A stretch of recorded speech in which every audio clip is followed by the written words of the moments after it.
Isa nga sa mga pinakahabangang challenges dito sa Miss Universe Philippines ay ang Hello Glow Runway Fashion Show. At ito na nga ang ikatlong taon ng Hello Glow Runway Show at ikalawang taon na ginanap ito sa SM North EDSA. And kudos nga sa Hello Glow dahil nag-level up ang stage design nila this year. Though sa mga naghahanap ng long runway, imposible nga malagyan ng long runway itong The Black Atrium ng SM North EDSA.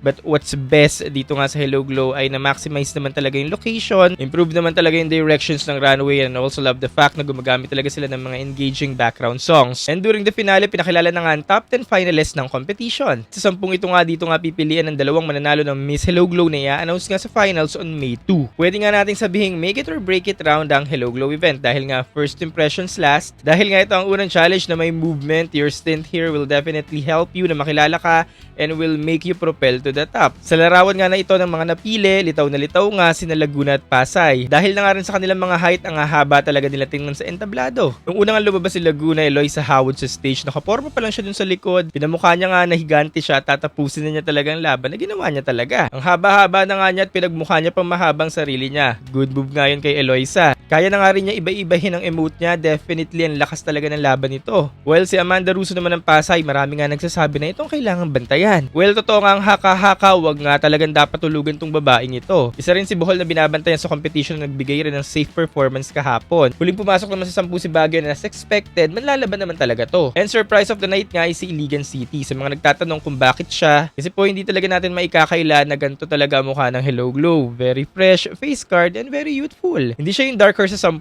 siya yung nandyan lang pero kumaripas nga ng akyat kahapon. Habang pasok naman sa 10 ang tinatawag na Mythical 5 this year na sina Iliana Aduana, Chelsea Fernandez at Isa Manalo, Winwin Marquez at Katrina Legado. Well, wala naman talaga tayong pag-aawayan dito dahil performance-wise, laban na laban.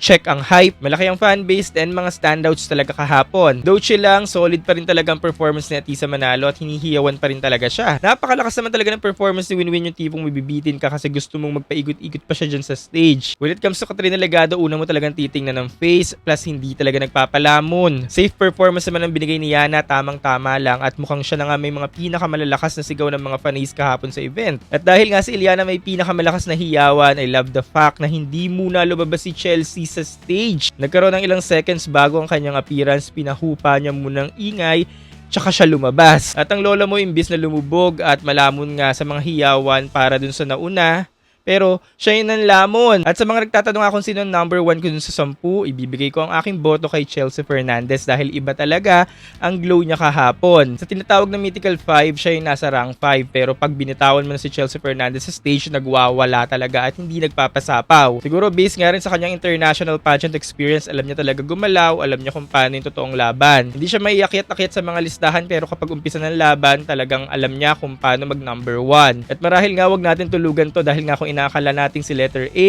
B, C, or D, baka naman pala si letter E. Ibibigay ko naman ng second spot kay Eloisa Howard ng Laguna dahil nandun na talaga siya. Kayo ba mga pageant fans, what are your thoughts? Sino sa inyo ang bibigyan nyo ng mga matataas na puntos? Comment below.